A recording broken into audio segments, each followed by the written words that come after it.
ಆಮೇಲೆ ಇನ್ನೊಂದು ಆಪಾದನೆ ಇದೆ, ಈ ದೇವಸ್ಥಾನಗಳಲ್ಲಿ ಸಂಗ್ರಹ ಆಗುವಂತ ಗೋಲ್ಕದ ದುಡ್ಡನ್ನ ಬೇರೆ ಬೇರೆ ಉದ್ದೇಶಕ್ಕೋಸ್ಕರ ಬಳಸ್ತಾ ಇದ್ದಾರೆ, ಹಿಂದೂ ದೇವಸ್ಥಾನಗಳ ಇದಕ್ಕೆ ಬಳಸ್ತಾ ಇದ್ದಾರೆ ಒಂದು ಆಪಾದನೆ ಇದೆ. ಇದ್ರ ಬಗ್ಗೆ ನಿಮ್ಗೆ ಗೊತ್ತಿರುವಂತ ವಿಷಯ? ಇದು ತಪ್ಪು ಕಲ್ಪನೆ. ಒಂದು ದೇವಸ್ಥಾನದ ಪ್ರತಿಯೊಂದು ಭಾಗದಿಂದ ಬರುವಂತಹ ಆದಾಯವನ್ನ ಆ ದೇವಸ್ಥಾನದ ಒಂದು ಬ್ಯಾಂಕ್ ಅಕೌಂಟನ್ನು ನಿರ್ವಹಣೆ ಮಾಡಿ ಪ್ರತಿಯೊಂದು ಬಾಬುಗಳಿಂದ ಅದು ಹುಂಡಿ ಆದಾಯ ಇರ್ಬೋದು, ಸೇವೆ ಆದಾಯ ಇರ್ಬೋದು, ಹರಾಜಿನಿಂದ ಬಂದ ಆದಾಯ ಇರ್ಬೋದು, ಅಂಗಡಿ ಮಳಿಗೆಯಿಂದ ಬಂದಂತಹ ಆದಾಯ ಇರ್ಬೋದು, ಯಾವುದೇ ಆದಾಯ ಇದ್ದರೂ ಕೂಡ ಆ ಪ್ರತಿಯೊಂದು ಬಾಬುಗಳಿಂದ ಬಂದಂತಹ ಆದಾಯವನ್ನು ಬಂದಂಥದ್ದು ಹಣವನ್ನು ಆ ಅಕೌಂಟ್ಗೆ ಜಮಾಪಡಿಸಲಾಗುತ್ತೆ. ಆ ಅಕೌಂಟ್ಗೆ ಜಮಾಪಡಿಸಿದ ನಂತರ ವಾರ್ಷಿಕವಾಗಿ ಇಂತಹ ಸಂಸ್ಥೆಗೆ ಇಷ್ಟೇ ವರಮಾನ ಇದೆ ಅಂತ ಖಚಿತಪಡಿಸಿಕೊಂಡು ಆ ವರಮಾನಕ್ಕೆ ತಕ್ಕಂತೆ ಆ ಒಂದು ವ್ಯಯದ ಪಟ್ಟಿಯನ್ನು ಮಾಡ್ತಾರೆ. ಆಯಾ ವ್ಯಯ ಪಟ್ಟಿಯನ್ನು ಮಾಡಿ ಆದ ಪ್ರಕಾರವಾಗಿ ಆ ದೇವಸ್ಥಾನದ ನೌಕರರಿಗೆ ವಂತಿಗೆ ಸಂಬಳ ವೇತನ ನೀಡುವುದಾಗಲಿ, ಆ ದೇವಸ್ಥಾನದ ರಥೋತ್ಸವ ಹೆಚ್ಚುಗಟ್ಟಲೆ ನಿತಿಗಟ್ಟಲೆ ಉತ್ಸವಗಳನ್ನು ನಿರ್ವಹಣೆ ಮಾಡೋದಾಗಲಿ, ಆ ದೇವಸ್ಥಾನದ ಇತರೆ ವೆಚ್ಚಗಳು, ಎಲೆಕ್ಟ್ರಿಕ್ ವೆಚ್ಚ ಆಗ್ಬೋದು, ಭಾಳ ಏನೇನು ವೆಚ್ಚ ದೇವಸ್ಥಾನದಲ್ಲಿ ಒಂದು ವರ್ಷದಿಂದ ಯಾವ್ಯಾವ ವೆಚ್ಚಗಳು ಬರ್ತದೆ ಆ ವೆಚ್ಚಗಳನ್ನೆಲ್ಲ ಈ ಅಕೌಂಟಿಂದನೇ ನಿರ್ವಹಣೆ ಮಾಡ್ತಾರೆ ಹೊರತುಪಡಿಸಿ ಯಾವುದೇ ದೇವಸ್ಥಾನದ ಮುಜರಾಯಿಗೆ ಸಂಬಂಧಪಟ್ಟಂತಹ ಯಾವುದೇ ದೇವಸ್ಥಾನದ ಯಾವುದೇ ಹಣ ಸರ್ಕಾರದಕ್ಕೆ ಹೋಗುವುದಿಲ್ಲ, ಖಜಾನೆಗೆ ಹೋಗುವುದಿಲ್ಲ. ಬೇರೆ ಯಾವುದೇ ಉದ್ದೇಶಕ್ಕೂ ಬಳಕೆ ಆಗೋಕ್ಕೆ ಸಾಧ್ಯವೂ ಇಲ್ಲ. ಯಾಕಂದ್ರೆ ಇದ್ರ ಬಗ್ಗೆ ಸಾಕಷ್ಟು ಅಪಪ್ರಚಾರ ನಡೀತಾ ಇದೆ. ಯಾವ ಲೆವೆಲ್ಗೆ ಹೋಗಿದೆ ಅಂತ ಹೇಳಿದ್ರೆ, ಅದು ಸರ್ಕಾರ ಯಾವುದೇ ಸರ್ಕಾರ ಬಂದರೂ ಯಾವುದೇ ವ್ಯಕ್ತಿ ನಡೆಸುವಂತ ಸರ್ಕಾರ ಇದೆ, ಅದು ಸರ್ಕಾರನೇ. ಆದ್ರೆ ಅದನ್ನು ನಿರ್ವಹಣೆ ಮಾಡುವಂಥವ್ರು ಅಧಿಕಾರಿ ವರ್ಗನೇ ಮಾಡ್ತಾರೆ ಹೊರತು ಅದಕ್ಕೆ ಸೈನ್ ಹಾಕೋರು ಸಹಿತ ಸಂಬಂಧಪಟ್ಟಂತ ನಿಯೋಜಿತಗೊಂಡಂತ IAS ಆಫೀಸರ್ಸು ಅಥವಾ KS ಆಫೀಸರ್ಸು ಈ ಥರದ್ದು ಇರ್ತಾರೆ ಹೊರತು, ಆ ರ್ಯಾಂಕಿನ ಅಧಿಕಾರಿಗಳು ಇರ್ತಾರೆ ಹೊರತು ಬೇರೆ ಯಾರು ಅದನ್ನು ತಗೊಂಡೋಗಿ ಬೇರೆ ಯಾವುದೋ ಉದ್ದೇಶ ಇದಕ್ಕೆ ಬಳಸೋದಕ್ಕೆ ಬಳಸೋ ಸಾಧ್ಯತೆನೇ ಇಲ್ಲ. ಜೊತೆಗೆ ಆಡಿಟ್ ಆಗ್ತಾ ಇರುತ್ತೆ ಈ ವಿಷಯದಲ್ಲಿ. ಆ ವಿಷಯದಲ್ಲಿ ಯಾವುದೇ ಕಾಯ್ದೆ ನಿಯಮಗಳಲ್ಲಿ ಅವಕಾಶನೂ ಇಲ್ಲ. ಕಾಯ್ದೆ ನಿಯಮಗಳಲ್ಲಿ ಆ ದೇವಸ್ಥಾನದ ಹಣವನ್ನ ಬೇರೆ ಕಡೆ ಖರ್ಚು ಮಾಡೋದಕ್ಕೆ ಯಾವುದೇ ಕಾರಣಕ್ಕೂ ಅವಕಾಶ ಇಲ್ಲ. ಸೊ ಈ ಒಂದು ಕ್ಲಾರಿಟಿ ಎಲ್ಲ ಸಾಮಾನ್ಯ ಜನಗಳಿಗೆ ತಲುಪಬೇಕಾಗಿದೆ. ಯಾಕೆಂದ್ರೆ ಅವರು ಹಾಕಿದ ಹಣ, ಈಗ ದೇವರಿಗೆ ಹರಕೆ ಹಾಕಿರುವ ಹಣ ಆ ದೇವಸ್ಥಾನಕ್ಕೆ ಸಲ್ಲುತ್ತದೆ ವಿನಃ ಸರ್ಕಾರದ ಖಜಾನೆಗೆ ಹೋಗುವುದಿಲ್ಲ. ಆ ದೇವಸ್ಥಾನದ ಅಕೌಂಟ್ ಅಲ್ಲೇ ಇರುತ್ತೆ, ನಗದು ವಹಿ ನಿರ್ವಹಣೆ ಆಗುತ್ತೆ. ಅದಕ್ಕೆ ಅಕೌಂಟ್ ಇದು ಸರ್ಕಾರಕ್ಕೆ ಮುಜರಾಯಿ ಧಾರ್ಮಿಕ ದತ್ತಿ ಇಲಾಖೆಯಿಂದ ಯಾವುದೇ ಹಣ ಆದಾಯ ಇಲ್ಲ. ದೇವಸ್ಥಾನಗಳಿಗೆ ಆದಾಯ ಹೊರತುಪಡಿಸಿದರೆ ಸರ್ಕಾರದ ಖಜಾನೆಗೆ ಯಾವುದೇ ವಿಧವಾದಂತಹ ಆದಾಯ ಇಲ್ಲ. ಆದರೆ ಸರ್ಕಾರದಿಂದ ಖರ್ಚಿರುತ್ತೆ. ತಸ್ತಿಕು, ಆನ್ಯುಟಿ, ಕ್ಯಾಶ್ ಗ್ರಾಂಟು, ಜೀರ್ಣೋದ್ಧಾರ, ಈ ರೀತಿಯಾದಂತಹ ಖರ್ಚುಗಳನ್ನ ಸರ್ಕಾರ ಆಯವ್ಯಯದಲ್ಲಿ ಅನುವು ಮಾಡಿಕೊಂಡು ಆ ರೀತಿಯಾಗಿ ಇಂತಹ ದೇವಸ್ಥಾನಗಳಿಗೆ ಕೊಡುತ್ತೆ ವಿನಃ ಸರ್ಕಾರ ಯಾವುದೇ ಆದಾಯವನ್ನ ದೇವಸ್ಥಾನಗಳಿಂದ ನಿರೀಕ್ಷಿಸುವುದಿಲ್ಲ. ದೇವಸ್ಥಾನಕ್ಕೆ ಖರ್ಚು ಮಾಡುವಂತಹ ವ್ಯವಸ್ಥೆ ಇದೆ. ಆದರೆ ಇನ್ನೊಂದು ವಿಷಯ ಬರುತ್ತೆ, ಯಾವುದೇ ದೇವಸ್ಥಾನಕ್ಕೆ ಹೋದ್ರೆ ಅಲ್ಲಿ ಗೋಡೆಲ್ಲ ಬಿದ್ದೋಗಿದೆ, ಇಷ್ಟೆಲ್ಲ ಅದು ಗೋಲ್ಕು ದುಡ್ಡು ಬರುತ್ತೆ, ಇವ್ರು ರಿಪೇರಿ ಮಾಡಿಸ್ತಿಲ್ಲ, ಇಷ್ಟೆಲ್ಲ ಇದು ಬರ್ತದೆ ಇದಕ್ಕೆ. ಈ ಒಂದು ಸಮಸ್ಯೆಗೆ ನಿಮ್ಮ ಉತ್ತರ ಏನು? ನಮ್ಮಲ್ಲಿ ಒಂದು ಪುರಾತತ್ವ ಇಲಾಖೆಗೆ ಸೇರಿದಂತಹ ದೇವಸ್ಥಾನಗಳು ಕೆಲವಿರುತ್ತವೆ. ನಮ್ಮ ಮುಜರಾಯಿಗೆ ಸಂಬಂಧಪಟ್ಟಂತೆ 34,750 ದೇವಸ್ಥಾನಗಳಿವೆ. 34,000 ದೇವಸ್ಥಾನಗಳಿರುವಾಗ ಕೆಲವು ಕಡೆ ಗ್ರಾಮಾಂತರ ಪ್ರದೇಶಗಳಲ್ಲಿ ಈ ಥರವಾದಂತಹ ಅಪವಾದಗಳು ಬರ್ತವೆ. ಕಾರಣ ಏನು ಅಂದರೆ ಆ ದೇವಸ್ಥಾನಕ್ಕೆ ಯಾವುದೇ ಆದಾಯ ಇಲ್ಲ. ದೇವಸ್ಥಾನದ ಆದಾಯದಲ್ಲಿ ಆ ದೇವಸ್ಥಾನದ ಆಡಳಿತವನ್ನು ನಡೆಸ್ಕೊಂಡು ಬರಲಾಗುತ್ತೆ ವಿನಃ, ಆದರೆ ಕೆಲವೊಂದು ಜಿಲ್ಲಾಧಿಕಾರಿಗಳ ಮುಖಾಂತರ ಜೀರ್ಣೋದ್ಧಾರಕ್ಕೆ ಆಗ್ತಾ ಇದೆ ಅನ್ನೋದಕ್ಕೆ ಸರ್ಕಾರದಿಂದ ಧನ ಸಹಾಯವಿರುತ್ತೆ ಹೊರತು ಸುಮಾರು 34,000 ದೇವಸ್ಥಾನಗಳಿಗೆ ಏಕಾಏಕಿ ಹಣ ಕೊಡೋದಕ್ಕೆ ಸರ್ಕಾರದಲ್ಲಿ ಅಸಾಧ್ಯವಾಗುತ್ತೆ. ಅದನ್ನು ಗ್ರಾಮಸ್ಥರ ಒಂದು ಜವಾಬ್ದಾರಿನೂ ಕೂಡ ಇರುತ್ತೆ. ಆ ದೇವಸ್ಥಾನದ ಆದಾಯವನ್ನು ಕೂಡ ಅವಲಂಬಿಸಿರುತ್ತೆ. ಬಟ್ ಸ್ಥಳೀಯವಾಗಿ ಒಂದು ಆಡಳಿತ ಮಂಡಳಿ ಇದ್ದೇ ಇದ್ದೇ ಇರುತ್ತೆ. ಇರುತ್ತೆ. ಪ್ರತಿ ದೇವಸ್ಥಾನಕ್ಕೂ ಒಂದು ಆಡಳಿತ ಮಂಡಳಿ ಇದ್ದಿರುತ್ತೆ. ಸ್ಥಳೀಯರು ಸಹಿತ ಅದಕ್ಕೆ ಸಹಕಾರ ಕೊಡಬೇಕು, ಇರ್ತಾರೆ. ಅವ್ರ ಜವಾಬ್ದಾರಿನೂ ಇರುತ್ತೆ. ಇದೆ. ನೀವು ನಂಜನಗೂಡಿನಿಂದ ಹೊರಟಿದ್ದು ಮುಜರಾಯಿ ಕಮಿಷನರ್ ಆಫೀಸ್. ಸೊ ಅಲ್ಲಿನ ನಿಮ್ಮ ಹುದ್ದೆ ಏನೋ, ಏನಾಗಿದ್ರಿ? ಅಲ್ಲಿ ಧಾರ್ಮಿಕ ದತ್ತಿ ಆಯುಕ್ತರಿಗೆ ಕೇಂದ್ರ ಸ್ಥಾನಿಕ ಸಹಾಯಕರಾಗಿ ನಾನು ನಿಯುಕ್ತಿಗೊಂಡೆ. ಅದು ತಾಲೂಕು ಮಟ್ಟದ ದೇವಸ್ಥಾನಗಳನ್ನು ನೋಡಿ ಅಭ್ಯಾಸ, ಜಿಲ್ಲಾ ಮಟ್ಟದಲ್ಲಿ ಜಿಲ್ಲಾ ಮಟ್ಟದ ಅದಕ್ಕಿಂತ ಹೆಚ್ಚಿನ ದೇವಸ್ಥಾನಗಳನ್ನು ನೋಡಿ ಅಭ್ಯಾಸ. ಆ ನಂತರದಲ್ಲಿ ರಾಜ್ಯ ಮಟ್ಟಕ್ಕೆ ಹೋದಾಗ ಇಡೀ ಎಂಟೈರ್ ಕರ್ನಾಟಕ ರಾಜ್ಯದಾದ್ಯಂತ ಬರುವ ಎಲ್ಲ ಮುಜರಾಯಿ ಸುಮಾರು 34,750 ದೇವಸ್ಥಾನಗಳ ಒಂದು ಮೇಲ್ವಿಚಾರಣೆನ ಆ ಇಲಾಖೆ ಅಲ್ಲಿ ಕೇಂದ್ರ ಇಲಾಖೆಗೆ ಬರುತ್ತೆ. ಇಲಾಖೆಯಲ್ಲಿ ಅದಕ್ಕೆ ಮುಖ್ಯವಾಗಿ ಧಾರ್ಮಿಕ ದತ್ತಿ ಆಯುಕ್ತರು ಇರ್ತಾರೆ ಪ್ರತಿಯೊಂದಕ್ಕೆ. ಅವರಿಗೆ ಸಹಾಯಕರಾಗಿ ನಾವು ಕಾರ್ಯನಿರ್ವಹಣೆ ನಿರ್ವಹಿಸ್ತಾ ಇರ್ತೀವಿ. ಸೊ ಈಗ ನೀವು ಹೇಳಿದ್ರಿ 34,700 ಚಿಲ್ಲರೆ ಒಂದು ದೇವಸ್ಥಾನಗಳು ಇದೆ. ಸೊ ಈ ದೇವಸ್ಥಾನಗಳನ್ನ ಕ್ಯಾಟಗರಿ ವೈಸ್ ಅಂತ ಹೇಳಿ ಮಾಡ್ಕೊಳ್ತಾರೆ, ABCD ಅಂತ. ಯಾವ ಆಧಾರದ ಮೇಲೆ ಈ ದೇವಸ್ಥಾನಗಳನ್ನ ಈ ದೇವಸ್ಥಾನಗಳನ್ನು ಆಯಾ ದೇವಸ್ಥಾನಗಳು ಹೊಂದಿರುವ ಆದಾಯದ ಮೇಲೆ ನಾವು ABC ಅಂತ ಮಾಡ್ಕೊಳ್ತೀವಿ. ಸುಮಾರು 5 ಲಕ್ಷದವರೆಗಿನ ಆದಾಯ ಇರೋ ದೇವಸ್ಥಾನಗಳಿಗೆ C ಕ್ಯಾಟಗರಿ ಅಂತ ಮಾಡ್ಕೊಳ್ತೀವಿ. 5 ಲಕ್ಷದಿಂದ 25 ಲಕ್ಷದವರೆಗಿನ ದೇವಸ್ಥಾನಗಳನ್ನು B ಕ್ಯಾಟಗರಿಯಿಂದ ಮಾಡ್ಕೊಳ್ತೀವಿ. 25 ಲಕ್ಷದ ಮೇಲ್ಪಟ್ಟ ದೇವಸ್ಥಾನಗಳನ್ನು ನಾವು A ಕ್ಯಾಟಗರಿ ದೇವಸ್ಥಾನ ಅಂತ ಮಾಡ್ಕೊಳ್ತೀವಿ. ಸೊ ಅಲ್ಲಿಗೆ ಯಾವುದು ಆದಾಯ ಇಲ್ಲದೆ ಇರುವಂಥ ದೇವಸ್ಥಾನಗಳು ಕೆಲವಿರುತ್ತೆ ಇರುತ್ತೆ. ಅದನ್ನು ಯಾವ ಕ್ಯಾಟಗರಿಗೆ? ಎಲ್ಲ C. 0 ಇಂದ 5 ಲಕ್ಷದವರೆಗಿನ ಎಲ್ಲ ಆದಾಯ ಇರಲಿ ಇರದೆ ಹೋಗಿ ಅದನ್ನು C ದೇವಸ್ಥಾನಗಳು ಅಂತ ವಿಂಗಡಣೆ ಅನ್ಕೊಳ್ತೀವಿ. ಸೊ ಈಗೇನಾಗಿದೆ, ಕೆಲವೊಂದು ಸರಿ ಮುಜರಾಯಿ ದೇವಸ್ಥಾನಗಳ ಬಗ್ಗೆ ಅಲ್ಲಿ ಹೋಗುವಂಥ ಭಕ್ತಾದಿಗಳಾಗಲಿ ಸಾರ್ವಜನಿಕ ಇದಕ್ಕೇನು ಇವರಿಗೆ ತಸ್ತೀಕ್ ಬರುತ್ತೆ, ಆ್ಯನ್ಯುಟಿ ಬರುತ್ತೆ, ಇದ್ರಲ್ಲಿ ಮಾಡೋಕ್ಕಾಗಲ್ವಾ? ಈ ತಸ್ತೀಕ್ ಅಂದರೆ ಏನು, ಆ್ಯನ್ಯುಟಿ ಅಂದರೆ ಏನು? ಯಾಕೆಂದ್ರೆ ಸಾಮಾನ್ಯ ಜನಗಳಿಗೆ ಈ ವಿಷಯ ಗೊತ್ತಿಲ್ಲ. ಇಲಾಖೆಯಲ್ಲಿ ಎಷ್ಟೋ ಜನಕ್ಕೆ ಈ ವಿಷಯ ಗೊತ್ತಿಲ್ಲ. ಈ ವಿಷಯದಲ್ಲಿ ನಾವು 2 ವಿಭಾಗವನ್ನು ನಾವು ನೋಡ್ಬೋದು. ಒಂದು, ಮಹಾರಾಜರ ಕಾಲದಲ್ಲಿ ಸಾಮಾನ್ಯವಾಗಿ ಇನಾಮ್ ಜಮೀನುಗಳನ್ನು ದೇವಸ್ಥಾನಕ್ಕೆ ದತ್ತಿಯಾಗಿ ಕೊಟ್ಟಿದ್ರು, ದಾನವಾಗಿ ಕೊಟ್ಟಿದ್ರು. ಆ ಕ್ಷಣದಲ್ಲಿ ಒಂದು ದೇವಸ್ಥಾನಕ್ಕೆ ಇಡೀ ಗ್ರಾಮವನ್ನೇ ಉಂಬಳಿಯಾಗಿ ಕೊಟ್ಟು ಅದರಿಂದ ಬರುವಂತಹ ಆದಾಯದಲ್ಲಿ ಆ ದೇವಸ್ಥಾನವನ್ನು ವಿಜೃಂಭಣೆಯಿಂದ ನಡೆಸ್ಕೊಂಡು ಹೋಗುವ ರೀತಿಯಲ್ಲಿ ಅದನ್ನು ಮಹಾರಾಜರುಗಳು ಕೆಲವು ಕಡೆ ಏರ್ಪಾಡು ಮಾಡಿದರು. ಅಂತಹ ಜಮೀನುಗಳನ್ನು, ಅಂತಹ ಗ್ರಾಮಗಳನ್ನು ಪ್ರಜಾಪ್ರಭುತ್ವದ ದೃಷ್ಟಿಯಿಂದ ಅದನ್ನು ಸರ್ಕಾರದ ಮಟ್ಟಕ್ಕೆ ಆಡಳಿತವನ್ನು ಸರ್ಕಾರದ ಮಟ್ಟಕ್ಕೆ ತೆಗೆದುಕೊಂಡು ಇದಕ್ಕೆ ಇನಾಮ್ ಅಬಾಲಿಷನ್ ಆಕ್ಟ್ ಅಂತ ಮಾಡಿ ಅದರಿಂದ ಜಮೀನುಗಳನ್ನೆಲ್ಲ ಸರ್ಕಾರದ ವಶಕ್ಕೆ ತಗೊಂಡು ಅದನ್ನು ರೈತರಿಗೆ ಹಂಚಿ ದೇವಸ್ಥಾನದ ನಿತ್ಯಕ್ಕೆ ನಡೆದುಕೊಳ್ಳಬಹುದು ಅನ್ನೋ ದೃಷ್ಟಿಯಿಂದ ಅದಕ್ಕೆ ತಸ್ತೀಕ್ ಅಂತ ನಾವು ನಿಗದಿ ಪಡ್ತೀವಿ. ಏನು ಮಹಾರಾಜರಿಂದ ದತ್ತಿ ಕೊಟ್ಟಿದ್ರು ಅಂತಹ ದೇವಸ್ಥಾನಗಳಿಗೆ ತಸ್ತೀಕ್ ಅಂತ ನಿಗದಿ ಮಾಡ್ತೀವಿ. ಭಕ್ತಾದಿಗಳು ದೇವಸ್ಥಾನಕ್ಕೆ ಕೊಡುಗೆಯಾಗಿ ಜಮೀನುಗಳನ್ನ ಬಂದಿರಿತು.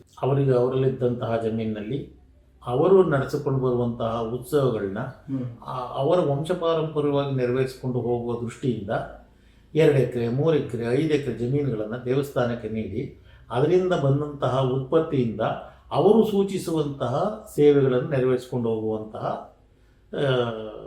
ಹಿಂದೆ ಪದ್ಧತಿ ಇತ್ತು. ಅಂತಹ ಜಮೀನುಗಳಿಗೆ, ಭಕ್ತಾದಿಗಳಿಂದ ದೇವಸ್ಥಾನಕ್ಕೆ ಬಂದಂತಹ ಜಮೀನುಗಳಿಗೆ ಲ್ಯಾಂಡ್ ರಿಫಾರ್ಮ್ ಆ್ಯಕ್ಟ್ ಪ್ರಕಾರ ಆ ಜಮೀನುಗಳನ್ನು ಉಳುವವನಿಗೆ ಭೂಮಿ ಅಂತ ಕೊಟ್ಟು ಅದರಿಂದ ದೇವಸ್ಥಾನಕ್ಕೆ ಆ ಒಬ್ಬ ವರ್ಷಾಸನವನ್ನು ನಿಗದಿಪಡಿಸಿ, ಭಕ್ತಾದಿಗಳಿಂದ ಬಂದಂತಹ ಜಮೀನಿಗೆ ವರ್ಷಾಸನವನ್ನು ನಿಗದಿಪಡಿಸಿ, ಮಹಾರಾಜ ಸರ್ಕಾರದಿಂದ ನೀಡಿರುವಂತಹ ಜಮೀನುಗಳಿಗೆ ತಸ್ತೀಕನ್ನು ನಿಗದಿಪಡಿಸಿ ದೇವಸ್ಥಾನಕ್ಕೆ ಒಂದು ಪೂರ್ಣವಾದಂತಹ ಆದಾಯ ಬರುವಂತಹ ಒಂದು ವ್ಯವಸ್ಥೆಯನ್ನು ಮಾಡಿ ಸರ್ಕಾರ ಮಾಡಿದೆ. ಅದನ್ನು ಪ್ರಾರಂಭದಲ್ಲಿ ಅದು ಬಹಳ ಸೀಮಿತವಾಗಿತ್ತು. ಈಗ ಪ್ರತಿ ಸುಮಾರು 2 ವರ್ಷ 3 ವರ್ಷಕ್ಕೊಂದ್ಸಲ ಅದನ್ನು ಹೆಚ್ಚಿಸಿಕೊಂಡು ಬರ್ತಾ ಇದ್ದಾರೆ. ಈಗ ತಸ್ತೀಕ್ ಸುಮಾರು ಒಂದು ದೇವಸ್ಥಾನಕ್ಕೆ 72,000 ರೂಪಾಯಿವರೆಗೂ ತಸ್ತೀಕ್ ನಿಗದಿ ಆಗುತ್ತೆ.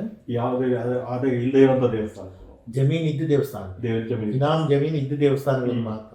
ಸುಮಾರು 27,000 ದೇವಸ್ಥಾನಗಳಿಗೆ ಜಮೀನಿತ್ತು. 27,000 ಚಿಲ್ಲರೆ ದೇವಸ್ಥಾನಕ್ಕೆ ತಸ್ತಿಕನ್ನು ಸರ್ಕಾರದ ವತಿಯಿಂದ ಕೊಡ್ತಾರೆ.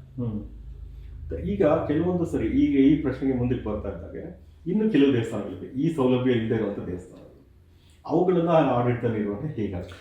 ಹಿಂದಿನ ಸಮಯದಲ್ಲಿ ಇಂತಹ ದೇವಸ್ಥಾನಗಳ ನಿರ್ವಹಣೆಗೋಸ್ಕರ ಕ್ಯಾಶ್ ಗ್ರ್ಯಾಂಟ್ ಅಂತ ಒಂದಿತ್ತು. ನಗದು ಅನುದಾನ ಅಂತ ಒಂದು ಸರ್ಕಾರದಿಂದ ಕೊಡ್ತಾ ಇದ್ರು.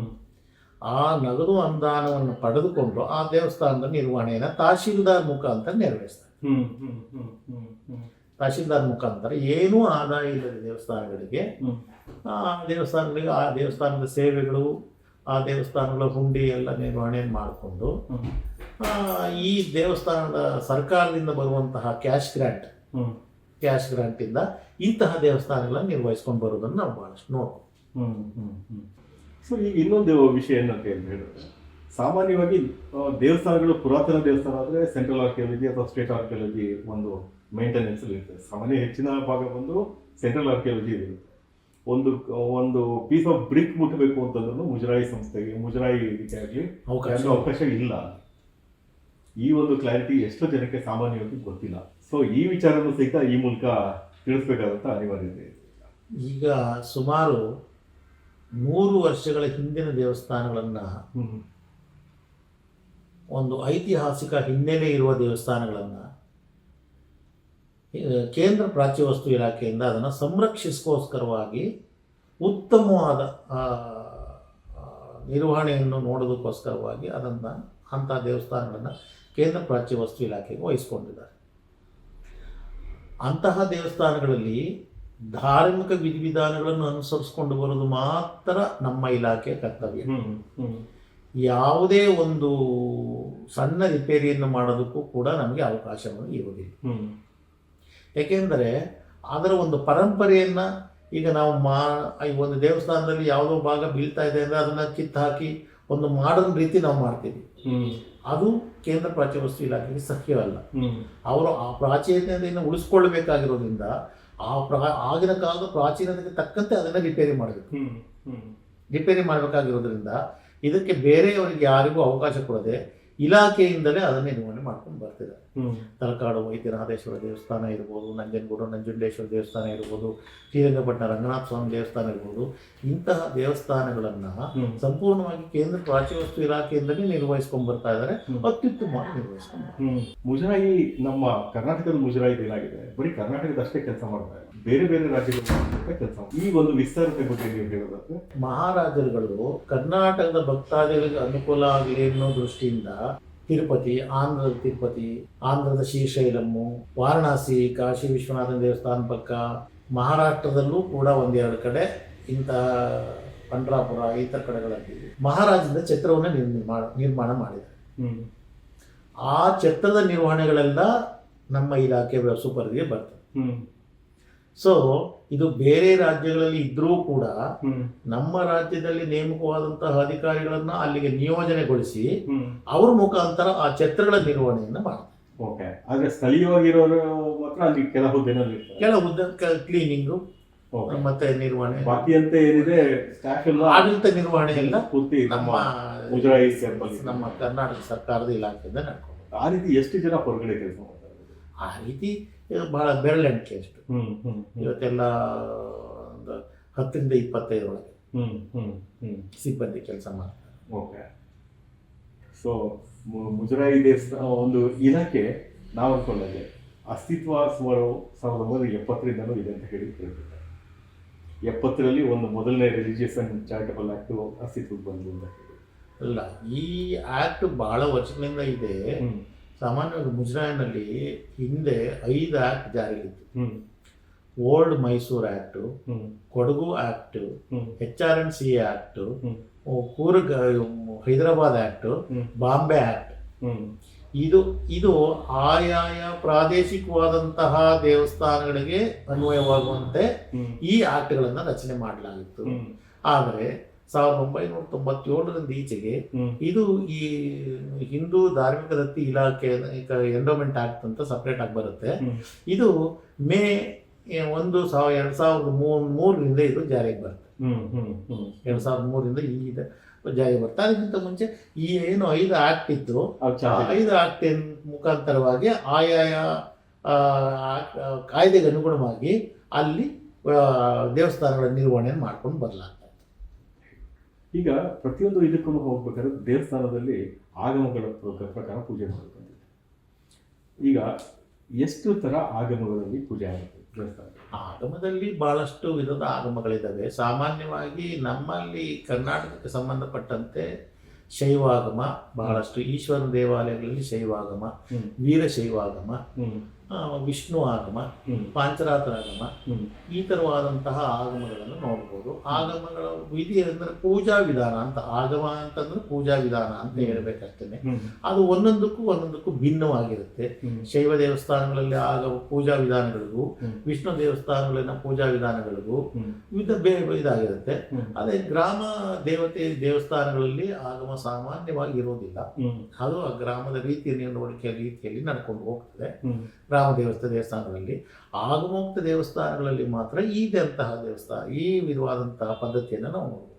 ಯಾಕೆಂದ್ರೆ ಕೆಲವೊಂದು ಸರಿ ದೇವಸ್ಥಾನಗಳು ರಿಪೇರಿ ಮಾಡಬೇಕಾದ್ರೆ ಆಗಮಿಕರ ಅಭಿಪ್ರಾಯ ಪಡೆಯಿರಿ. ದೇವಸ್ಥಾನಗಳನ್ನು ನಾವು ಜೀರ್ಣೋದ್ಧಾರ ಮಾಡಬೇಕಾದಲ್ಲಿ ನಮ್ಮ ಇಷ್ಟ ಬಂದಂತೆ ಮಾಡೋದಕ್ಕೆ ಸಾಧ್ಯ ಆಗೋದಿಲ್ಲ. ಯಾಕೆಂದ್ರೆ ಅದಕ್ಕೆ ಒಂದು ಆಯ ಅಂತ ಒಂದು ಮಾಡ್ಕೊಂಡಿರ್ತಾರೆ. ಆಯಕ್ಕೆ ಧಕ್ಕೆ ಆಗದ ರೀತಿಯಲ್ಲಿ ಧ್ವಜಾಯ, ಗಜಾಯ, ಈ ರೀತಿಯಾದಂತಹ ಆಯಗಳನ್ನು ದೇವಸ್ಥಾನಗಳಲ್ಲಿ, ತ್ರಿಕೂಟಾಚಲ, ಈ ರೀತಿಯಾದಂತಹ ದೇವಸ್ಥಾನ ಇದೇ ಮಾಕೃತಿಯಲ್ಲಿ ಇರಬೇಕು ಅನ್ನೋ ದೃಷ್ಟಿಯಿಂದ ಆ ಉದ್ದ, ಎತ್ತರ, ಅಳತೆ ಹೀಗೆ ಇರಬೇಕು ಅನ್ನೋ ದೃಷ್ಟಿಯಿಂದ ನಮ್ಮ ಹಿಂದಿನ ಪೂರ್ವಜರು ಮಾಡಿದ್ದಾರೆ. ಅದಕ್ಕೆ ಧಕ್ಕೆ ಬಾರದ ರೀತಿಯಲ್ಲಿ, ಆಯಕ್ಕೆ ತೊಂದರೆ ಆಗದ ರೀತಿಯಲ್ಲಿ ಮಾಡಬೇಕಾದರೆ ಇತ್ತೀಚಿನ ಜನಕ್ಕೆ ಅದರ ಬಗ್ಗೆ ಯಾವುದೇ ಜ್ಞಾನ ಇಲ್ಲದೆ ಇರೋದ್ರಿಂದ ಯಾವುದೇ ದೇವಸ್ಥಾನವನ್ನು ಪುನರುಜ್ಜೀವನಗೊಳಿಸಬೇಕಾದಲ್ಲಿ, ರಿಪೇರಿ ಮಾಡಬೇಕಾದಲ್ಲಿ ಅದನ್ನು ಕೇಂದ್ರ ಧಾರ್ಮಿಕ ದತ್ತಿ ಆಯುಕ್ತರ ಕಚೇರಿಯಲ್ಲಿ ಆಗಮ ಪಂಡಿತರುಗಳು ಅಂತ ಇರ್ತಾರೆ. ವೀರಶೈವಾಗಮಕ್ಕೆ ಪ್ರತ್ಯೇಕ, ಶೈವಾಗಮಕ್ಕೆ ಪ್ರತ್ಯೇಕ, ಪಾಂಚರಾತ್ರ ಇದಕ್ಕೆ ಪ್ರತ್ಯೇಕವಾದಂತಹ ಆಗಮ ಪಂಡಿತರು ಬರ್ತಾರೆ. ಆಯಾ ಆಗಮದವರು ಆಯಾ ಆಗಮದ ದೇವಸ್ಥಾನಗಳಿಗೆ ಭೇಟಿ ನೀಡಿ ಈ ರೀತಿಯಾದಂತಹ ಜೀರ್ಣೋದ್ಧಾರ ಮಾಡಿ ಅಂತ ಸೂಕ್ತ ಸಲಹೆಯನ್ನು ಕೊಟ್ಟು ಮಾಡ್ಕೊಂಡು ಬರ್ತಾರೆ. ಅಲ್ಲಿ ಪುರಾತತ್ವ ಇಲಾಖೆ ಕೇಂದ್ರದ್ದು ಅಂತ ಹೇಳಿದ್ರು, ಅದರದ್ದು ಪಾತ್ರ ಏನಿರುತ್ತೆ ಆ ಸಂದರ್ಭದಲ್ಲಿ? ಅಲ್ಲ, ಆ ಸಂದರ್ಭದಲ್ಲಿ ನಾವು ಪುರಾತತ್ವ ಇಲಾಖೆ ಅಂತ ಬಂದಾಗ ನಾವು ಆಗಮವನ್ನು ದೇವಸ್ಥಾನಗಳ ಧಾರ್ಮಿಕ ವಿಧಿವಿಧಾನಗಳನ್ನು ಮಾತ್ರ ನಾವು ಮಾಡ್ತೀವಿ. ಇದು ಯಾಕೆ ಅಂತಂದರೆ ಸಾವಿರಾರು ವರ್ಷಗಳ ಇತಿಹಾಸ ಇರುವಂತಹ ದೇವಸ್ಥಾನವನ್ನು ಅವರು ಯಾವುದೇ ರೀತಿಯಾದಂತಹ ಬೇರೆ ರೀತಿ ನಿರ್ಮಾಣ ಮಾಡೋದಕ್ಕೆ ಸಾಧ್ಯನೇ ಇಲ್ಲ. ಏನು ರಿಪೇರಿ ಆಗಬೇಕು ಅಷ್ಟನ್ನ ಅದೇ ಶೈಲಿಯಲ್ಲಿ ಮಾಡೋದೇ ಅವರು ಅಂತ ಇದೆ. ಅಲ್ಲಿ ಆಗಮ ವಿಧಿವಿಧಾನಗಳಿಗೆ ತೊಂದರೆ ಬರುವಂತಹ ಪ್ರಮೇಯ ಬರೋದು. ಓಕೆ, ಸೊ ಈ ಒಂದು ನಿಟ್ಟಿನಲ್ಲಾಯಿತು. ಈಗ ಮುಜರಾಯಿ ದೇವಸ್ಥಾನ ಅಂತ ಅನ್ಕೊಳ್ಬೇಕಾದ್ರೆ ಯಾವುದೋ ಒಂದು ದೇವಸ್ಥಾನಕ್ಕೆ ಅದಕ್ಕೆ ಇರಬೇಕಾದಂಥ ಅರ್ಹತೆ? ಮುಜರಾಯಿ ದೇವಸ್ಥಾನ ಅಂತ ಅನ್ಬೇಕಾದ್ರೆ ಹಿಂದೆ ಮಹಾರಾಜರುಗಳಿಂದ ನಿರ್ವಹಣೆ ಮಾಡಲ್ಪಟ್ಟ ದೇವಸ್ಥಾನಗಳು, ಆ ನಂತರ ಸರ್ಕಾರ ಕ್ಯಾಶ್ ಗ್ರಾಂಟ್ನಿಂದ ನಿರ್ವಹಣೆ ಮಾಡಿದಂತಹ ದೇವಸ್ಥಾನಗಳು, ಆ ನಂತರ ಸರ್ಕಾರದಿಂದ ತಸ್ತಿಕ್ ಮತ್ತು ವರ್ಷಾಸನ ಮಾಡಿದಂತಹ ದೇವಸ್ಥಾನಗಳು, ಸರ್ಕಾರದ ಅನುದಾನ ಯಾವ ದೇವಸ್ಥಾನಗಳಿಗಿದೆ ಅಂತಹ ದೇವಸ್ಥಾನಗಳನ್ನು ಮುಜರಾಯಿ ಅಂತ ಮಾಡಬಹುದು. ಇದನ್ನ ನೋಟಿಫೈಡ್ ಮಾಡಿರ್ತಾರೆ, ಅಧಿಸೂಚಿತ ಸಂಸ್ಥೆ ಅಂತ ಒಂದು ಮಾಡಿರ್ತಾರೆ. ಇಂಥದ್ದು ಇದು ಧಾರ್ಮಿಕ ದತ್ತಿ ಇಲಾಖೆಗೆ ಸೇರಿದ ದೇವಸ್ಥಾನ ಅಂತ ಒಂದು ಅಧಿಸೂಚನೆಯನ್ನ ಸರ್ಕಾರದ ಮಟ್ಟದಲ್ಲಿ ಒಂದು ಪಟ್ಟಿ ಮಾಡಿ ಪ್ರತಿಯೊಂದು ತಾಲೂಕಿನಲ್ಲಿ ಇಂತಿಂತಹ ದೇವಸ್ಥಾನಗಳು ಅಧಿಸೂಚಿತ ಸಂಸ್ಥೆ ಆಗಿರುತ್ತೆ ಅಂತ ಒಂದು ಪಟ್ಟಿಯನ್ನು ಮಾಡಿ, ಆ ಪಟ್ಟಿಯಂತೆ ಪ್ರತಿ ತಾಲೂಕಿನಲ್ಲೂ ಕೂಡ ಪಟ್ಟಿ ಮಾಡಿ ಆಯಾ ಜಿಲ್ಲೆಗೆ ಸಂಬಂಧಪಟ್ಟಂತೆ ಎಲ್ಲ ಇದನ್ನು ಮಾಡಿಕೊಟ್ಟಿರೋದು ಅಂತ ಒಟ್ಟು 34,750 ದೇವಸ್ಥಾನಗಳಿಗೆ ಅಧಿಕೃತವಾಗಿ ಪಟ್ಟಿಯಾಗಿದೆ. ಹಾಗಾಗಿ ಕೆಲವೊಂದು ಕಡೆ ಇದು ಮುಜರಾಯಿ ದೇವಸ್ಥಾನಗಳನ್ನು ಅಲ್ಲ ಅನ್ನೋ ರೀತಿಯಲ್ಲಿ ಅದನ್ನ ಬಳಸ್ಕೊಳ್ತಾ ಇರೋದು ನಿಮ್ಮ ಗಮನಕ್ಕೆ ಏನಾದ್ರು? ಗ್ರಾಮೀಣ ಪ್ರದೇಶಗಳಲ್ಲಿ ಸಾಮಾನ್ಯವಾಗಿ ಇಂತಹ ಒಂದು ಪರಿಸ್ಥಿತಿ ಉದ್ಭವ ಆಗುತ್ತೆ. ಆ ಗ್ರಾಮದ ಜನರಿಗೆ ಅದು ನಮ್ಮ ದೇವಸ್ಥಾನ ಅನ್ನೋ ಒಂದು ಮನೋಭಾವನೆ ಬಂದಿರುತ್ತೆ. ಅಲ್ಲಿ ಪ್ರತಿಯೊಂದು ಆಡಳಿತವೂ ಕೂಡ ಗ್ರಾಮದ ರೀತಿಯಂತೆಯೇ ನಡಿಬೇಕು ಅನ್ನೋ ಒಂದು ಇದ್ರ ಬರುತ್ತೆ. ಇದನ್ನು ಹೆಚ್ಚಾಗಿ ನಾವು ಗ್ರಾಮ ದೇವತೆ ದೇವಸ್ಥಾನಗಳಲ್ಲಿ ಕಾಣಬಹುದು. ಗ್ರಾಮ ದೇವತೆ ದೇವಸ್ಥಾನವನ್ನು ಆ ಗ್ರಾಮದ ಹಿರಿಯರು ಆ ಗ್ರಾಮಸ್ಥರೆಲ್ಲ ಸೇರಿ ನಡೆಸ್ಕೊಂಡು ಹೋಗೋದ್ರಿಂದ ಅದಕ್ಕೆ ಪ್ರತ್ಯೇಕವಾದ ಆಗಮ ಇಲ್ಲದೆ ಇರೋದ್ರಿಂದ ಅವರು ಆ ದೇವಸ್ಥಾನವನ್ನು ನಡೆಸ್ಕೊಂಡು ಹೋಗೋದಕ್ಕೆ ಇಚ್ಛೆ ಪಡ್ತಾರೆ. ಬಟ್ ಕೆಲವೊಂದು ಸಂಸ್ಥೆಗಳು, ಸ್ವಾಯತ್ತ ಸಂಸ್ಥೆಗಳು, ಖಾಸಗಿ ಸಂಸ್ಥೆಗಳು ದೇವಸ್ಥಾನದ ಜೀರ್ಣೋದ್ಧಾರಕ್ಕೆ ನಾವು ಸಹಿತ ಸಹಾಯ ಮಾಡ್ತೀವಿ ಅನ್ನೋ ರೀತಿಯಲ್ಲಿ ಸಹಾಯ ಮಾಡ್ತಾ ಇರೋದು ಗೊತ್ತಿದೆ. ಈ ಉದಾಹರಣೆಗೆ ಕೆಲವೊಂದು ಹೆಸರುಗಳನ್ನ ತಗೊಳ್ಬೇಕಾದ ಇಲ್ಲ, ನಿಮ್ಮ ಇದಕ್ಕೂ ಗೊತ್ತಿರುತ್ತೆ. ಅಂತಹ ಸಂಸ್ಥೆಗಳಿಂದ ದೇವಸ್ಥಾನಗಳಿಗೆ ಏನಾದ್ರೂ ಈಗ ಅಂತಹ ಸಂಸ್ಥೆ ಅಂತಂದರೆ ನಾವು ಧರ್ಮಸ್ಥಳ ಮಂಜುನಾಥ ದೇವಸ್ಥಾನಗಳಿಂದ ಬಹಳಷ್ಟು ದೇವಸ್ಥಾನಗಳನ್ನ ಜೀರ್ಣೋದ್ಧಾರಗೊಳಿಸಿದ್ದಾರೆ. ಈ ಬಗ್ಗೆ ಒಮ್ಮೆ ಧರ್ಮೋತ್ಥಾನ ಟ್ರಸ್ಟ್ ಅಂತ ಒಂದು ಮಾಡಿಕೊಂಡು ನಮ್ಮ ಸರ್ಕಾರದಿಂದನೂ ಕೂಡ ಒಂದು ಟ್ರಸ್ಟ್ ಮಾಡಿಕೊಂಡು ಧರ್ಮೋತ್ಥಾನ ಟ್ರಸ್ಟ್ ಸರ್ಕಾರದ ಮಧ್ಯೆ ಒಪ್ಪಂದ ಆಗಿ ಕೆಲವು ದೇವಸ್ಥಾನಗಳನ್ನ ಸರ್ಕಾರದ ಅನುದಾನ, ಸ್ಥಳೀಯರ ಅನುದಾನ, ಧರ್ಮಸ್ಥಳದ ಅನುದಾನ, 3 ಅನುದಾನ ಸೇರಿ ಆ ದೇವಸ್ಥಾನ ಜೀರ್ಣೋದ್ಧಾರ ಮಾಡೋದಕ್ಕೆ ಅವಕಾಶ ಆಗಿತ್ತು. ಇತ್ತೀಚೆಗೆ ಸರ್ಕಾರದಿಂದನೇ ಕೂಡ ಸಾಕಷ್ಟು ಅನುದಾನವನ್ನು ಬಿಡುಗಡೆ ಮಾಡ್ತಾ ಇದ್ದಾರೆ. ಸುಮಾರು ಕೋಟಿಗಳಲ್ಲಿ, ಬಹಳಷ್ಟು ಸಾರಿ ಕೆಲವು ಸರ್ಕಾರಗಳಲ್ಲಿ 600 ಕೋಟಿವರೆಗೂ ಕೂಡ ಇದನ್ನು ವಾರ್ಷಿಕವಾಗಿ ಹಣ ಕೊಟ್ಟಿರೋ ಉದಾಹರಣೆಗಳು ಇದ್ದಾವೆ. ಬಟ್ ಕೆಲವೊಂದು ದೇವಸ್ಥಾನಗಳಲ್ಲಿ ನಾವು ಆ ದೇವಸ್ಥಾನದ ಬಗ್ಗೆ, ದೇವಸ್ಥಾನ ಇತಿಹಾಸದ ಬಗ್ಗೆ ಸಂಕ್ಷಿಪ್ತವಾಗಿ ಒಂದು ಫಲಕ ಹಾಕಿರ್ತಾರೆ. ಬಟ್ ಎಲ್ಲ ದೇವಸ್ಥಾನದಲ್ಲೂ ಹಾಕಿರಲ್ಲ. ಯಾವ ದೇವಸ್ಥಾನಕ್ಕೆ ಐತಿಹಾಸಿಕ ಅಥವಾ ಪೌರಾಣಿಕ ಹಿನ್ನೆಲೆ ಇದೆಯೋ ಅಂತಹ ದೇವಸ್ಥಾನಗಳಲ್ಲಿ ಪ್ರಾಚ್ಯವಸ್ತು ಇಲಾಖೆಯಲ್ಲಿ ಸಿಕ್ಕಿದ್ದಕ್ಕೆಲ್ಲ ಹಾಕಿರ್ತಾರೆ. ಮತ್ತೆ ಅತಿ ವರಮಾನ ಇರುವಂತಹ ಸಂಸ್ಥೆಗಳಲ್ಲಿ ಹಾಕಿರ್ತಾರೆ. ಏನು ವರಮಾನ ಇಲ್ಲದಂತಹ ಸಂಸ್ಥೆಗಳಲ್ಲಿ ಅಂತಹ ಕೆಲಸಗಳು ನೀವು ಹೇಳದಂಗೆ ಆಗಬೇಕಾದ ಅವಶ್ಯಕತೆ ಇದೆ.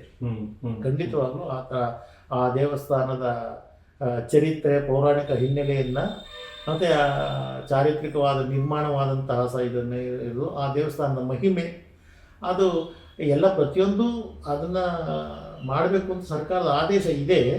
ಆದರೆ ಅದಕ್ಕೆ ಹಣಕಾಸಿನ ಕೊರತೆ ಇದರಿಂದ ಸ್ವಲ್ಪ ಕೆಲವು ಕಡೆ ಆಗಿರೋದಿಲ್ಲ. ಬಟ್ ಅದು ಆಗುವುದು ಸೂಕ್ತ. ನಿಮ್ಮ ಸೇವೆಯನ್ನು ಗುರುತಿಸಿ ರಾಜ್ಯ ಸರ್ಕಾರ ಹಲವಾರು ಸಂಸ್ಥೆಗಳು ಮತ್ತು ಇದೆಲ್ಲ ಪ್ರಶಸ್ತಿಗಳನ್ನ ನಿಮ್ಮನ್ನು ಹುಡ್ಕೊಂಡು ಬಂದಿದೆ. ನೀವು ಯಾವತ್ತೂ ಪ್ರಶಸ್ತಿ ಹುಡ್ಕೊಂಡು ಹೋಗೋದಲ್ಲ. ಅದ್ರ ಬಗ್ಗೆ ನಿಮ್ಮ ಒಂದು ನಾನು ಮಂಡ್ಯ ಜಿಲ್ಲಾಧಿಕಾರಿಗಳ ಕಚೇರಿ ಇದ್ದಾಗ ಅಜ್ಯೋತ್ಸವ ಪ್ರಶಸ್ತಿ ನನಗೆ ದೊರೆಯಿತು. ಆನಂತರ 2018ರಲ್ಲಿ ರಾಜ್ಯ ಮಟ್ಟದ ಪ್ರಶಸ್ತಿಯನ್ನು ನನಗೆ ಸರ್ಕಾರ ಪ್ರದಾನ ಮಾಡಿದರು. ಈ 2 ರಾಜ್ಯ ಪ್ರಶಸ್ತಿಗಳು ಸರ್ಕಾರದ ಮಟ್ಟದಲ್ಲಿ ಪ್ರಶಸ್ತಿಗಳು. ಸಾಮಾನ್ಯವಾಗಿ ಶ್ರೀರಂಗಪಟ್ಟಣ ಆ ಕಡೆ ಎಲ್ಲವೇ ಪ್ರತಿಯೊಂದು ಕಡೆಯೂ ನನಗೆ ಸಂಘ ಸಂಸ್ಥೆಗಳಿಂದ ಪ್ರಶಸ್ತಿಗಳು ಬಂದಿದೆ. ಸೊ ತುಂಬ ಧನ್ಯವಾದಗಳು. ಸಾಕಷ್ಟು ವಿಷಯಗಳನ್ನ ತಿಳಿಸಿದ್ದೀರಾ. ಬಹಳ ಅಪರೂಪವಾದಂಥ ವಿಚಾರಗಳು ಇಲ್ಲಿ ಪ್ರಸ್ತಾಪ ಆಗಿದೆ. ಯಾಕೆಂದರೆ ಇದು ಸಾಮಾನ್ಯ ಜನರಿಗೆ ಇರುವಂಥ ಕೆಲವೊಂದು ತಪ್ಪು ಕಲ್ಪನೆನ ನಿವಾರಣೆ ಮಾಡೋದಕ್ಕೆ ಆಗಲಿ ಅಥವಾ ಮುಜರಾಯಿ ದೇವಸ್ಥಾನಗಳ ಒಂದು ನಿರ್ವಹಣೆ ಬಗ್ಗೆ ಅವರಿಗೆ ತಿಳಿದಿರೋಂಥ ಮಾಹಿತಿಗಳಾಗಿ ಸಾಕಷ್ಟು ಇದೆ. ಸೊ ಈ ಎಲ್ಲ ಮಾಹಿತಿಗಳನ್ನ ತಿಳಿಸ್ಕೊಟ್ಟಿದ್ದೀರಾ. ನಿಮಗೆ ನೀವು ಸೇವೆ ನಿರ್ವಹಣೆ ಮಾಡಿದಂಥ ಇಲಾಖೆಗೆ ನಮಸ್ಕಾರಗಳನ್ನ ಹೇಳ್ತಾ ಈ ಒಂದು ಸಂಚಿಕೆಯನ್ನು ಮುಗಿಸ್ತಾ ಇದ್ದೀನಿ. ಕೊನೆ ಪದ್ಧತಿಯಂತೆ ನೀವು ಆತ್ಮೀಯವಾಗಿ ಬಂದು ನಮ್ಮ ಜೊತೆ ಮಾತಾಡಿದ್ದಕ್ಕೆ ಒಂದು ಸಣ್ಣ ಕಾಣಿಕೆ. ಇದು ಅಷ್ಟೇ ನಿಮ್ಮ ಒಂದು ಜ್ಞಾನದ ಹಂಚಿಕೆಗೋಸ್ಕರ ನಮ್ಮಿಂದ ಕೊಡ್ತಾ ಇರೋಂಥ ಸಣ್ಣ ಒಂದು ಕಿರು ಕಾಣಿಕೆ. ಧನ್ಯವಾದಗಳು. ನಮ್ಮನ್ನು ಸಂಪರ್ಕಿಸದ್ದೇ ಒಂದು ದೊಡ್ಡ ನಮ್ಮ ಪುಣ್ಯ ಅಂತ ಯಾಕೆಂದರೆ ಇಲಾಖೆ ಮಟ್ಟದಲ್ಲಿ ನಮ್ಮ ಅನುಭವವನ್ನು ಹೇಳ್ಕೊಳ್ಳೋದಕ್ಕೆ ಇದೊಂದು ವೇದಿಕೆ ಇಲ್ಲ. ಯಾಕೆಂದರೆ ಇದು ಮುಂದಿನ ಪೀಳಿಗೆಗೆ ಇದು ಮಾದರಿ ಆಗಬೇಕು. ಮುಂದಿನ ಜನ್ರೇಷನ್ ಏನಿದೆ, ಎಷ್ಟೋ ಜನ ಈಗಲೂ ಕೆಲವರು ಕೇಳ್ತಾರೆ, ಸರ್ ತಸ್ತಿಕ್ ಅಂದ್ರೇನು, ಇದೆ ಅಂತ ಏನು ಗೊತ್ತಿರೋ ನಮ್ಗೆ ಹಾಗೆ ಅಂತ. ಇಂಥ ಸಾಮಾನ್ಯ ವಿಷಯಗಳನ್ನ ನೀವು ತಿಳಿಸಿದ್ದೀರಾ. ಒಳ್ಳೆಯದಾಗಲಿ ನಿಮಗೆ, ನಿಮ್ಮ ಕುಟುಂಬಕ್ಕೆ.